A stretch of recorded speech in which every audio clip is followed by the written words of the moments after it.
¿Qué tal? ¿Cómo están? Sean todos bienvenidos y bienvenidas. Gracias por hacernos el gran favor de acompañarnos en una emisión más de Dosis Semanal, dentro del segmento Personajes. De manera respetuosa, te saludo. Mi nombre es Daniel Altamirano. Buenos días, tardes o noches a las personas que nos acompañan en una nueva emisión de Dosis Semanal. Nuevamente es un gusto reencontrarnos con todas las personas que nos han venido acompañando a lo largo de varias emisiones. Daniel, nuevamente es un gusto estar acompañado de ti para dar la bienvenida a un nuevo personaje que se suma a la familia de Dosis Semanal. Mi nombre es Renato Bautista, sean todos ustedes bienvenidos. Por más de 25 años ha sido docente en distintas universidades del país. Esto ha demostrado su amor y vocación no solo por el desarrollo humano, sino también por el crecimiento intelectual de los jóvenes de esta sociedad. Sin duda alguna, el personaje del día de hoy se ha superado a sí misma y nunca ha dejado de lado el ámbito de la investigación. Comprometida con la prevención y cuidado de la mujer en enfermedades crónicas, recibió un reconocimiento en febrero del 2019 por la Asamblea Nacional del Ecuador. Su desempeño no solo se registra en la atmósfera nacional, pues ha desarrollado y liderado espacios de discusión a escala internacional, como el primer Congreso en Dirección de Comunicación, DIRCOM 2015 y 2018. Varias universidades extranjeras la han invitado como conferencista en varios congresos. En su perfil destaca también ser investigadora politóloga de una red de politólogos no sin mujeres, una red que busca visibilizar el trabajo de las mujeres dedicadas a la ciencia política latinoamericana. Una bienvenida a la doctora Patricia Hidalgo. Antes que nada, me gustaría saber cómo está y darle la bienvenida a Dosis Semanal. Hola chicos, encantada de estar en este espacio pues con la juventud, los nuevos comunicadores, los innovadores, los que están haciendo la diferencia y que van a hacer la diferencia de la comunicación actual. Patricia, es un gusto sin duda tenerte en este espacio. Agradecemos el tiempo que nos estás brindando. Quiero preguntarte, ¿qué significa para ti la política y qué significa también para ti la comunicación? Bueno, comenzaría por la comunicación. La comunicación es mi pasión, ¿ya? Y creo, o sea, firmemente en que todo comunica, la comunicación está en todo, es un eje transversal en que está en absolutamente todo lo que hacemos, lo que no hacemos, lo que decimos, lo que no decimos, ¿no? Y que lo que no comunica, pues simplemente no existe. La comunicación es tan importante y ahorita en el contexto actual ha tomado tanta importancia, ¿no? Que realmente todo el mundo se ha dado cuenta, ¿ya? Que necesita comunicadores en sus empresas, necesita comunicadores para la comunicación de crisis, para la política, para absolutamente todo, ¿no? Bueno, y en cuanto a qué pienso de la política si se la hace bien, es buena, pues, si es que se la hace bien, ¿no? O sea, otra cosa, el concepto que pueda tener de los políticos. Pero de la política, todos somos políticos, ¿no? Todos hacemos política, ¿ya? Pero el problema es que si es que se la hace bien o se la hace mal. Perfecto, bueno, yo quiero hacer una pregunta un poco ya más enfocado al ámbito educativo. En realidad, escuchábamos, ¿no?, que el tema de la comunicación es bastante importante y lo hablábamos incluso antes de comenzar la entrevista, que es bastante importante tener este entorno comunicativo bastante completo, ¿sí? Yo quiero aquí hacer una pregunta relacionada a esto y netamente al ámbito educativo. ¿Cuáles son los principales factores educativos que Patricia resalta como los más importantes para el perfil de una persona o periodista o comunicador, ¿sí? ¿Cuáles son más o menos los principales factores a resaltar? Bueno, yo creo que hay un principal factor a resaltar y que siempre les digo a mis estudiantes, ¿no? O sea, tú entraste aquí a la facultad, a la Escuela de Comunicación, a la Facultad de Comunicación, lo primero que tienes que lograr y lo primero que la universidad y la carrera tiene que hacer es que seas una muy buena persona, ¿ya? Que seas honesto, ¿ya? Si eres buena persona, si eres una persona honesta, serás un gran comunicador. No puede haber buenos comunicadores si no son honestos y si no son buenas personas. Es lo primero, ¿ya? Luego, las otras competencias va a aprender, ¿ya? Va a adquirirlas, ¿ya? Por repetición, por experiencia. Pero lo primero es que seas buena persona y honesto. Patricia, de hecho tú estás muy inmiscuida en esto del mundo laboral universitario. Eres también un eje transversal del estudio. Y mediante esto quiero preguntarte, ¿cómo miras la educación en línea en estos tiempos de crisis? ¿Cuál es tu visión a partir de esto? Bueno, yo creo que, o sea, ha habido diferentes formas de reaccionar ante estas circunstancias, ¿no? O sea, ya hay centros educativos, como por ejemplo el caso de la universidad en la que yo soy directora de la Escuela de Comunicación, pues ya habíamos venido trabajando en esto.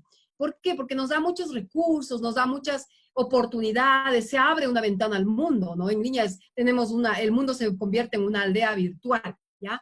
Pero son realidades diferentes, hay que tomarlas en cuenta. O sea que sí, si bien algunas universidades pudieron reaccionar de manera inmediata y se lo ha hecho bien, porque ya veníamos preparándonos, ¿no? Independientemente de la pandemia, hay otros sectores, sobre todo la educación, me parece, primaria, secundaria, que realmente es, por decirlo menos, o sea, es un gran problema en el que se debe enfrentar, ¿no? De manera clara, porque estamos en una situación, están en esa situación, esos sectores que no se puede acceder. Pues yo veía un titular el día de hoy que decía, claro, que 1 millón de niños o de estudiantes que se inauguró ayer las clases no podían acceder porque no tienen conectividad. ¿Ya? Yo creo que ese millón es todavía como un dato optimista, ¿no? Yo no sé si las encuestas llegaron realmente a las zonas rurales, ¿no? En donde no tienen ni un computador, ni un celular, o si es que lo tienen, no tienen conectividad. Entonces, en ese caso, son otros accionaron, ¿no? Caso por caso. Entonces, en muchos casos se reaccionó bien. Yo creo que la educación en línea es una herramienta muy importante, ¿no? Porque uno puede tener acceso a la transmedia, a tantas plataformas digitales, ¿no? La tecnología es excelente, es todo. El problema surge cuando no se tiene acceso a la tecnología, ¿no? Cuando no se tiene acceso a la conectividad, cuando no se tiene acceso a las herramientas como un computador, como un teléfono inteligente, ¿ya? O que cae en manos, pues, no preparadas también, ¿ya? Entonces, es diferente. O sea, nosotros, por ejemplo, ya hemos estado preparados para esta comunicación en línea porque ya lo hemos venido manejando, pero no es la realidad del país, no es la realidad ni del mundo, ¿no? Tampoco. Exacto. Bueno, justamente mi pregunta se va a enfocar a esa respuesta, ¿no? Conversábamos acerca de un país que en realidad no tiene una cultura tecnológica tan avanzada, o incluso también si no hablamos únicamente de la cultura tecnológica, también podemos hablar de la tecnología en sí, ¿no? Como lo mencionábamos, hay hay ciertas localidades en las cuales no tenemos conectividad, no se llega a tener computadoras, celulares en los cuales uno pueda conectarse a estas clases en línea. Aquí entra mi pregunta. ¿Cómo poder equilibrar la educación en un país, como lo mencionábamos, tan carente de tecnología? ¿Qué factores se verían fortalecidos en una educación en línea y qué factores se verían afectados? ¿Sí? Porque si bien es cierto, hemos analizado el caso de la universidad en la cual trabaja Patricia, que tiene una modalidad así.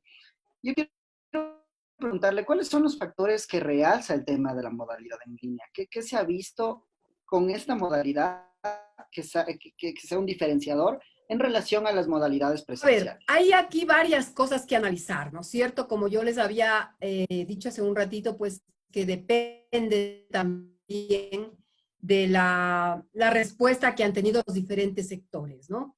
O sea, en sí, la tecnología es muy bueno, o sea, pero claro, la capacidad de respuesta va a depender de muchos factores en los que hay mucha diferencia, ¿no? En los que se ha evidenciado mucha diferencia. Por ejemplo, en lo académico, yo creo que se presentan varios desafíos para los niños y los adolescentes, ¿no? O sea, la situación actual es de un desfase en cuanto a tiempo, que en todos los países del mundo deberán solucionar. Ante todo, en cuanto a la cantidad y a la calidad de los contenidos, ya que en muchos casos se tendrá que condensar la información e incluso omitirla, priorizando los temas más importantes. Ahora, ¿cómo se va a realizar esta priorización? Entonces, es necesario crear comités de expertos que analicen los contenidos escolares y de los institutos para ver cómo van a ser reestructurados. Y esto se tendrá que hacer en consenso con todas las instituciones educativas para que el nivel de los estudiantes sea el mismo al momento que opten por continuar su formación a nivel superior, ¿no? O sea, la situación actual es a nivel general de incertidumbre. O sea, en muchos países ni siquiera se tiene un plan de retorno de los estudiantes. Se sigue discutiendo el método, ¿no? Si será un retorno parcial o no, y así es la situación, muy similar en la mayoría de las sociedades. O sea, lo único que está claro es que bajo ningún concepto el próximo periodo lectivo debería retrasarse más, ¿no? Ahora, hay como analizar también desde el punto de vista psicológico, ¿no? No sé si ustedes también quieren que se haga ese análisis, pero rápido. ¿Sí o no? Por supuesto. Ya. Claro, desde el punto de vista psicológico, es importante comprender que los más pequeños son los más afectados, puesto que están en una etapa de formación y de consolidación de su personalidad, la cual se está forjando en un clima de miedo, incertidumbre, encierro y por sobre todo de distanciamiento social. Esto puede tener efectos sumamente complejos a futuro. O sea, los niños tendrán que enfrentar una nueva normalidad, en donde esa libertad y ese contacto físico de generación de lazos de amistad se verá cuestionado, restringido y regulado. O sea, esto puede ser una situación traumática, ¿no? Es en esencia una readaptación y una reeducación de cómo se debe socializar. Y aquí no aprovecho para dejar claro un punto muy importante. Es que dentro de este grupo vulnerable y crítico que son los niños y adolescentes, hay subgrupos todavía más vulnerables, como por ejemplo los niños con capacidades especiales, muchos de los cuales requieren educación especial y que han visto trastornada su rutina educativa, ¿no? Y terapéutica también. Entonces, por ejemplo, casos como los niños de autismo son realmente dramáticos, debido a la imposibilidad que presentan algunos de ellos de permanecer confinados en espacios cerrados, ¿no? Entonces, también, o sea, no podemos tampoco olvidarnos, y esto se da especialmente en los niveles socioeconómicos más críticos, ¿no? De los riesgos que han sufrido, casos de maltrato o abuso de todo tipo, ¿no? Entonces, ante tales escenarios, las políticas públicas deben apuntar a programas de apoyo terapéutico y psicológico, tanto desde el enfoque de la recuperación, así como de la reinserción, principalmente para estos colectivos de niños y adolescentes que provienen de los sectores más necesitados. No sé, a ver. Lo decíamos ya hace un par de momentos que comentábamos con Renato, es como que al sistema de la educación, al sistema de la salud, en realidad a todos los ámbitos, nos meten en un carrito que nos hace viajar hasta el futuro y nos hace darnos cuenta que nosotros somos los únicos que estábamos atrasados, que las tecnologías que nos brindaban muchos beneficios ya estaban y que recién las estamos retomando. Es importante el análisis que nos ha entregado porque nos hace ver que no solo es en lo social, no solo es en este contacto que tiene el profesor, la maestra con el alumno, sino también es en el ámbito de lo psicológico para los niños. De igual forma pasará con los adolescentes y, ¿por qué no?, con los adultos jóvenes, como es nuestro caso. Un poco para ir conociendo más de usted, queremos preguntarle de dónde nace su gusto, su pasión por la política. Cuando Patricia dice, la política me interesa, quiero saber más de esto, porque recordemos que Patricia se define como politóloga. Bueno, yo saqué el doctorado en ciencias, claro, sociales, ¿no? Con especialización en la política. Bueno, yo creo que siempre, ¿no? A mí siempre, desde que era pequeñita, pues siempre me gustó, así como me gusta la educación, ¿no? Así como me gustaba dar clases, también me interesaba mucho la política.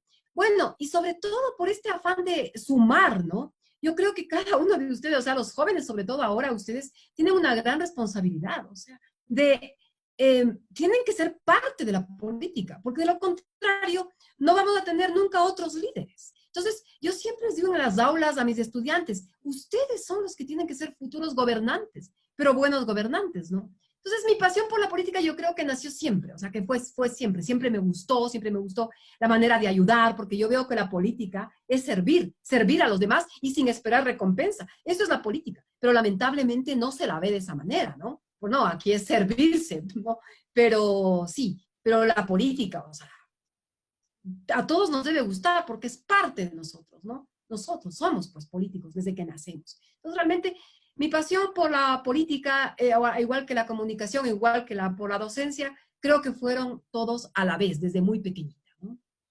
Perfecto, bueno, en realidad súper interesante y quiero nada más de igual manera agradecer el comentario emitido anteriormente relacionado al tema psicológico. Sin duda alguna es bastante importante para nosotros tener este tipo de criterios también en el programa porque bien o mal, bueno, uno puede estar viendo sobre solo un aspecto, ¿no? Que es el tema comunicacional. Sin embargo, posterior a eso, nosotros vamos a encontrar un análisis más profundo, que es el tema psicológico, que en realidad va a importar bastante porque hay unas afecciones que pueden ser irreversibles. Entonces, bastante interesante el comentario. Yo quiero hacer una pregunta ya un poco más enfocada al tema. He visto que, bueno, Patricia tiene el tema de la marca personal bastante establecido, ¿no? He visto comentarios en redes sociales, he visto que lo maneja de una manera súper súper positiva y bastante importante. ¿Cómo ese tema de la marca personal va a influir, ¿no? Ahora, bueno, estamos hablando de redes sociales, estamos hablando de que cada estudiante de universidad se puede vender de una manera sumamente distinta y estamos hablando de una nueva tecnología en la cual vamos a llevar todo por la web, ¿no? Ahorita el periodismo, la comunicación está totalmente enfocada en el tema digital. Entonces, ¿qué tan importante es esto y cómo se ha cambiado, bueno, en la plaza de trabajo que se encuentra Patricia, cómo se ha enfocado la importancia para esta marca personal, para poder fortalecer la marca personal de los estudiantes? Bueno, primero yo creo que la marca personal es muy importante, ¿no? Siempre y cuando sea auténtica, ¿no? Y siempre y cuando responda a las preguntas que hay que hacerse, o sea, ¿quién soy yo? ¿Qué quiero proyectar? ¿Y cuáles son mis objetivos? ¿No?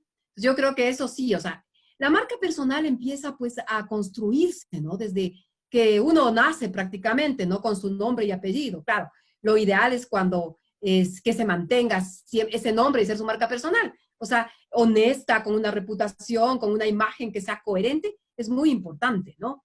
Pero si es que a veces no, a veces tenemos que buscar otro nombre por cuestión de ya marketing, ¿no? Para poder posicionarse. Entonces, a veces es necesario cambiar si es que no me gusta el nombre, ¿no?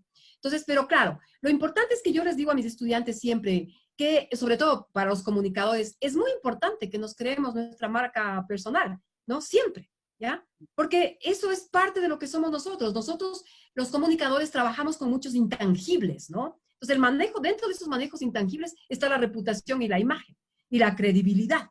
Entonces, ¿qué es lo que buscamos nosotros? Que nuestras audiencias, que nuestros públicos confíen en nosotros, nos crean, ¿no? Nos busquen para nuestras opiniones, para poder conversar, ¿no? Ya, ¿y cómo se forma esa marca? Pues honestamente. O sea, digo, sean transparentes, tienen que hacerse pues realmente una introspección y también amarse a uno mismo, ¿no? Porque todos tenemos diferenciadores y ese diferenciador, eso que hace que tú seas una individualidad subsistente de ser humano, es lo que hay que proyectar. Ahora, todos tenemos defectos, ¿no? Por supuesto, pero estos defectos se pueden corregir, ¿ya? Entonces hay que corregirlos. Y hay que ser también, o sea, lo que yo siempre digo también a mis estudiantes es que uno hay que ser siempre como humilde en esto, tanto en el conocimiento como en la crítica, ¿ya? De la crítica constructiva se aprende mucho más que de las alabanzas. Entonces hay que dejarse criticar para formar una buena, o sea, una marca personal que atraiga, ¿no? Que llegue a las audiencias y que inclusive luego, pues, te produzca réditos económicos, ¿no? Estos intangibles que tú los manejas se vuelvan tangibles, ¿no? Este es el secreto de la marca personal, ¿no? Patricia, qué importante esta definición que nos has dado de la marca personal. Sin duda alguna, a partir de esta crisis, muchas personas están buscando este ámbito, fortalecerlo. Quiero preguntarte, Patricia, acerca de, ¿crees tú que el rol del periodismo cambia en tiempos de crisis o es único y se mantiene? El rol de la comunicación igual. A ver, yo creo que más que nunca, por ejemplo, todos los que hacemos comunicación más que nunca, tenemos que nosotros ser honestos, ¿no? O sea, contrastar, buscar fuentes, realmente hacer investigación, ¿ya? Dar voces a los que no tienen voces, ¿no? O sea, sí, o sea, cuando tú trabajas en un medio, o sea, no sé, yo no creo en la objetividad, ¿no? ¿Ya? Pero sí creo en la transparencia, sí creo en la honestidad y creo en que todos los medios debemos, o los que hacemos comunicación debemos dar información y debemos exigir información, ¿ya? Una información veraz, transparente, ¿no? O sea, en estas épocas, sobre todo, la gente busca mucha información. Porque ante la incertidumbre, ¿qué hace uno? Quiere que alguien le diga la verdad. Pero qué pena que, bueno, ya en esto se evidenció más, ¿no? La gente quiere volver a los medios tradicionales, pero no puede. Entonces ahora es la oportunidad que tienen, pues, jóvenes como ustedes, jóvenes comunicadores, innovadores, con estos medios alternativos, que es lo que ahora las audiencias buscan, ¿no? ¿Por qué? Porque tienen más credibilidad, pues tienen más transparencia. Pero yo sí creo que el periodismo sí tiene que hacer un cambio, ¿no? Y tiene que ser un cambio que el que se llama periodismo de soluciones, ¿ya? No solo tiene que ser un periodismo que presente los problemas, ¿ya? Sino tiene que ser un periodismo que busque soluciones. Ese periodismo de la comunidad que realmente da voz a los que no tienen voz, pero también busca soluciones. Entonces yo sí creo que en estas épocas el periodismo tiene que dar un giro a ese periodismo de soluciones. Perfecto, periodismo. Muy, muy interesante en realidad ese concepto de periodismo de soluciones. Bueno, en realidad el tema de la comunicación es bastante fuerte, ya lo decíamos, ¿no? Y bueno, lo decía Joan Costa, la comunicación es acción y la acción es comunicación. En realidad todo lo que nosotros hacemos ahorita comunica, por eso es tan importante este tema de la marca personal y por eso iba a mi pregunta. Y en realidad, bueno, estamos viviendo en un tiempo en el cual la comunicación personal y la marca personal está siendo bien fuerte, como lo dijo Daniel. Si bien es cierto, hay ciertas personas que lo utilizan bien y hay ciertas personas que podrían mejorar esa utilización de esta marca, ¿no? Sin embargo, es bastante importante haber analizado esto. Yo quiero enfocarme yo un poquito más en el tema de esto, del contenido. ¿Cómo fortalecer la comunicación en un país en el cual la gente no consume contenido de calidad? Es bastante difícil para los comunicadores y para los periodistas hacer algún tipo de producto comunicacional. Bueno, y lo digo en realidad, esto como una opinión personal, en un país en el cual no veo que se consuma este producto de calidad que se puede ofertar a la gente, ¿sí? Entonces, ¿qué piensa Patricia al respecto? A ver, bueno, yo creo que la gente consume lo que hay, ¿ya? Entonces, yo creo que hay que dar la oportunidad a los públicos, a las audiencias que consuman cosas de calidad. Ahora, ven, los periodistas y los comunicadores, a más de uno de los mayores retos y de los problemas al que tuvo que enfrentarse en esta crisis y antes también, es a las fake news, ¿no? ¿Ya? A las fake news, o sea, esa esa infoxicación, ¿no? Esa infodemia, como la llamó la Organización Mundial de la Salud. Sí, y es un reto que tenemos los que hacemos comunicación, ¿no? Y claro que los periodistas se han equivocado, nos hemos equivocado, los comunicadores en general. Hay que pedir perdón, o sea, decir, sí, nos equivocamos. O sea, fue culpa nuestra que la gente ya no confíe, que las audiencias no confíen en la comunicación. Ya, hay que reconocer, ¿no? Pero yo creo que esto es una cuestión que tenemos que aceptar nuestros errores y volver a empezar, a hacer un periodismo, una comunicación honesta. Esa es la palabra. Ni siquiera lo digo objetiva, porque no creo en la objetividad, sino honesta, ¿ya? Y por supuesto que hay que dar información. Podemos cambiar. Yo creo que habemos muchos buenos comunicadores y están formándose nuevos comunicadores que deben tener esa honestidad, ¿ya? Entonces yo creo que hay esperanza para enfrentar toda esa infodemia, esa infoxicación. Tenemos que enfrentarla porque es uno de los mayores retos que tenemos ahora los comunicadores y hay que crear contenido, pero un contenido de acuerdo a nuestras audiencias. Hay que estar en donde están nuestros públicos. Hay que preparar los contenidos y no como repetir los mismos en cada plataforma, sino que hay que trabajar, hay que hacer investigación, ¿no? Hay que hacer investigación, hay que dar voz a los que no tienen voz. Yo creo que eso es muy importante y utilizar mucho todos los recursos tecnológicos que se nos presentan ahora, pero con una preparación. O sea, yo creo que los contenidos es lo más importante y es la única manera de enfrentar a los fake news y de volver a recuperar la reputación y la confianza de las audiencias a las que nos dirigimos. Patricia, nos comentabas que contigo no iba la idea de la objetividad. ¿Cómo hacer que entienda esto un poco la sociedad, que entiendan nuestros catedráticos que somos jóvenes y que tratamos de darle un nuevo sentido al periodismo y que para nosotros tampoco existe la objetividad? Esto pasa más porque hay medios de comunicación digital que los podemos contar con las manos. De esto surgen varios temas que dicen que el periodista no debería pautar, el periodista no debería dejar que las marcas lleguen a su medio digital, porque esto borra como que la imagen de una objetividad bien creada para el medio. A ver, yo creo que todos los que hacemos comunicación y todos los que hacemos periodismo, o sea, los que hacemos comunicación de alguna manera, ¿no? Yo creo que en los medios hay que presentar toda la información. Eso es honesto, ¿ya? Independiente, no sé, si un medio es de derecha, pertenece a grupos económicos, o si el otro medio, pues, es de izquierda, no importa, o sea, las audiencias saben. Pero lo que no se puede hacer es no dar toda la información. ¿Ya? Hay espacios de opinión. Esa es la honestidad, ¿ya? En los espacios de opinión, pues sí, opino, el medio tiene su línea editorial y tendrá que presentar de acuerdo a su línea editorial, ¿ya? Y los reporteros, claro, tienen que hacer de acuerdo a esa línea editorial. Pero lo que no puede hacer un medio de comunicación es no dar toda la información, ¿no? Yo creo que esa es la manera. O sea, ya, objetivos, por supuesto, habrá incluso publireportajes, o sea, de algo tienen que vivir los medios, pero tiene que saber que eso es un publireportaje, ¿ya? Claro, o sea, la pauta existe, tienen que vivir de algo. Está bien, yo no estoy en contra de eso, o sea, claro, pero siempre y cuando se dé también la otra información, haya la contrastación de fuentes, porque si no ya no se está haciendo periodismo. ¿Ya? Ya no se está haciendo periodismo, eso es. Por eso es que la gente ahora pierde la confianza. ¿Por qué? Porque, claro, dicen, no, pues es que ellos están pautados.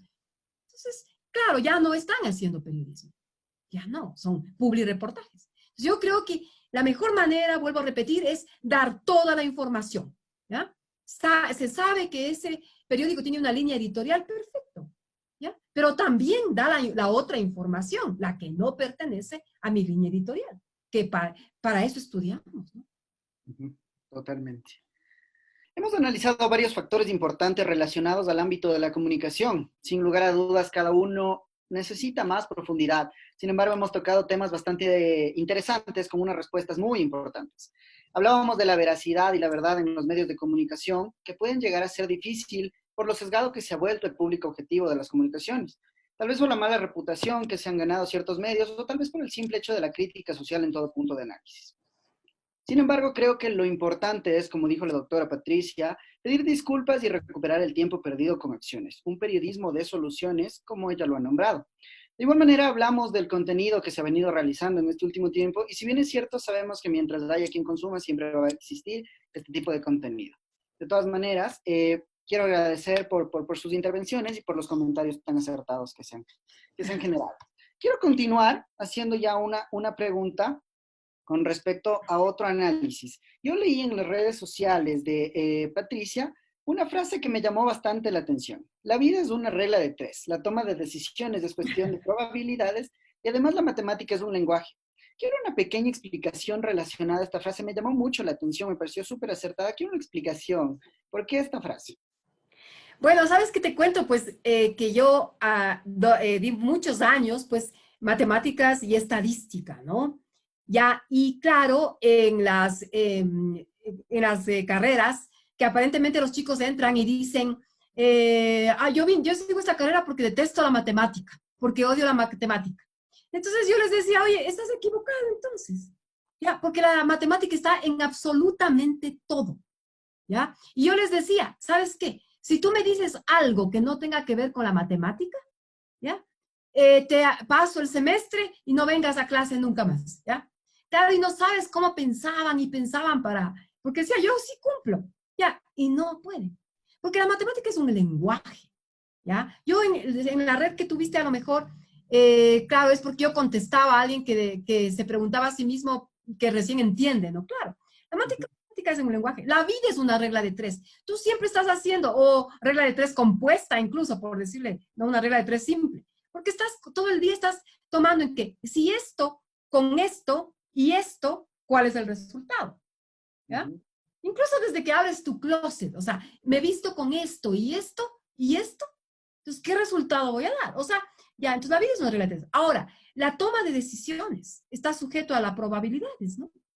¿Por qué es? O sea, ¿qué es la probabilidad binomial? Un sí o un no. ¿Ya? Entonces tienes que aprender, o sea, tienes que aprender matemáticas para que tomes buenas decisiones en tu vida, para que hagas la razón y la proporción. ¿Qué es? La vida es, o sea, la matemática es un lenguaje. Y a mí me da pena que muchas veces no es culpa nuestra, pero le hemos visto siempre como se ha satanizado a las matemáticas, ¿no? A los contenidos, pero de una manera muy injusta, ¿ya? Porque la matemática es pasión también y además, pero hay que aprender como un lenguaje, que es lo que no han hecho con nosotros muchos profesores. Nos enseñan y se vuelve un castigo. Pero si tú aprendes que esos símbolos, que esa fórmula es una frase, ¿ya? Es un camino a seguir. Es más fácil que cualquier otra, que las ciencias abiertas y sociales que son de opinión también.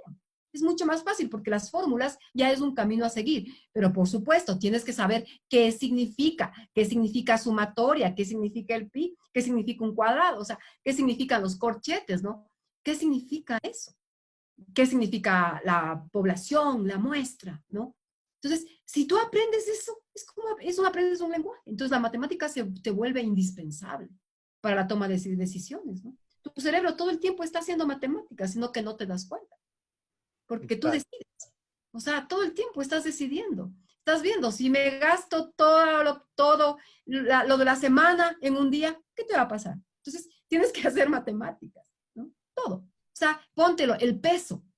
Si tú se pasas de peso o eres muy delgado, es porque no tienes un sentido de proporción, a menos que estés enfermo, pero es un sentido de proporción, ¿no es cierto? O sea, si comes mucho y no gastas esa energía, ¿ya?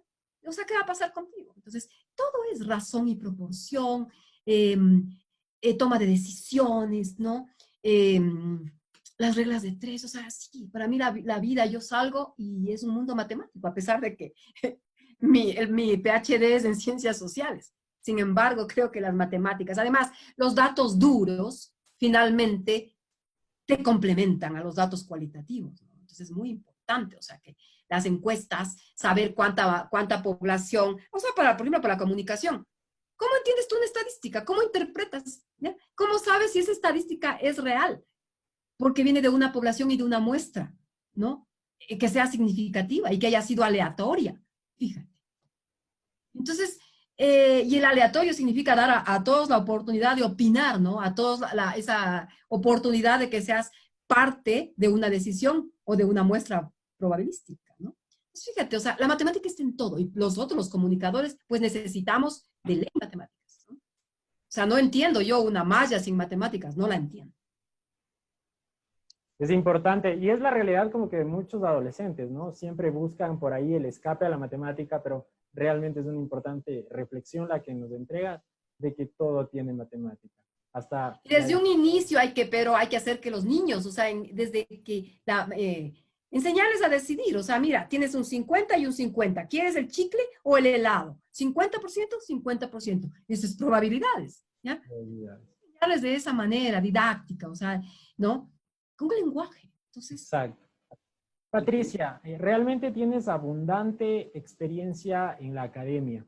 ¿Alguna vez te topaste con algún acontecimiento que marcó tu vida en referencia a lo académico, al enseñar a las personas distintas materias que están en tu hoja de vida que impartiste en varias universidades de aquí del Ecuador? sabes que, o sea, claro, hay muchas anécdotas, pero yo creo que todos los días, sabes que todos los días aprendo yo de ustedes. Eso es lo que más me enriquece, ¿no? Que yo a diario aprendo, todos los días para mí, cada clase que doy es una nueva experiencia en la que yo salgo fortalecido y que trato, pues humildemente, de compartir, ¿no? Lo que uno sabe, ¿no? Claro, hay ciertas cosas que yo cuento y que sabes que me encontré con alguien de hace muchos años, ¿no? Que yo ya no lo reconocí, ¿ya? Pero él me reconoció. Me decía, profe, ¿se acuerda usted de que nos contaba del osito de agua? Claro, les cuento, que te saludan, ¿no? Y otra vez, pues en México, estaba yo en un centro comercial y en las escaleras eléctricas yo estaba en las que subía y alguien estaba en la que bajaba y me gritaban, profe Pati, profe Pati. Entonces son cosas claro, yo paré y justo nos... Y me decía, ¿sabe qué? Me acuerdo de usted siempre que me decía, no creas en nada, no me creas ni a mí. Y además, el según quién, ¿no? ¿Quién lo dice? O sea, cuestiónate, según quién dice eso y quién es ese. Entonces, hay cosas que te marcan, ¿no? Hay alumnos muy especiales, pero yo creo que lo que a mí sí me ha marcado es que cada estudiante es un mundo, cada estudiante ha sumado a lo que yo tengo dentro de mí. O sea, me he enriquecido con todo lo que cada estudiante me ha brindado para mí. Perfecto. Bueno, en realidad ha sido un gusto. Agradecemos mucho la presencia de la doctora Patricia Hidalgo. Repetimos, ella es directora de la Escuela de Comunicación de la Universidad Internacional del Ecuador. Nada más, Patricia, quisiera cerrar. Bueno, le comento, y esto es nuevo, ¿no? Dosis Semanal está tratando de innovarse en ciertas cosas. Una de ellas es que nosotros queremos hacerle una propuesta a cada uno de nuestros entrevistados. Vamos a comenzar desde el día de hoy. Yo quiero hacerle una pregunta a usted. Quiero darle la opción abierta para que usted pueda hacer una pregunta a nuestro siguiente invitado, independientemente de cuál sea el giro en el cual se desenvuelva este. ¿Cuál sería una pregunta que usted haría a una persona para saber algo interesante, algo relacionado a, algo de interés, ¿no? Quisiera saber cuál sería la pregunta que le haría a nuestro siguiente invitado.